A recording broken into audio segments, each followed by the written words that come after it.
গুজরাট এবং মহারাষ্ট্রের প্রতিষ্ঠা দিবসে তাদের জনগণকে শুভেচ্ছা জানিয়েছেন ত্রিপুরা রাজ্যপাল ইন্দ্রসেনা রেড্ডি নাল্লু। এদিন ত্রিপুরা রাজভবনে উদযাপিত হয় গুজরাট মহারাষ্ট্র দিবস। গুজরাট এবং মহারাষ্ট্রের জনগণের কর্মভূমিতে অবদানের জন্য তাদের প্রশংসা করে ত্রিপুরার জনগণের পক্ষ থেকে শুভকামনাও জানান রাজ্যপাল ইন্দ্রসেনা রেড্ডি নাল্লু। এক ভারত শ্রেষ্ঠ ভারতের চেতনায় আয়োজন করা হয়েছিল এই অনুষ্ঠানটি। আগামী দিনে উভয় রাজ্যের সাথে সকল ত্রিপুরাবাসীর আরও দৃঢ় সম্পর্ক গড়ে উঠবে বলে প্রত্যাশা ব্যক্ত করেছেন রাজ্যপাল Indrasena Reddy Nallu. Destiny. What a beautiful sentiment that captures the essence of India's unity in diversity.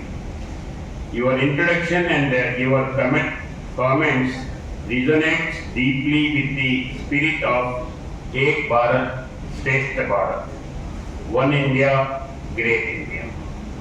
Celebrating the formation days of Gujarat and Maharashtra is a wonderful way to honor their unique linguistic and historical contributions while reinforcing the idea that nation first unites us all.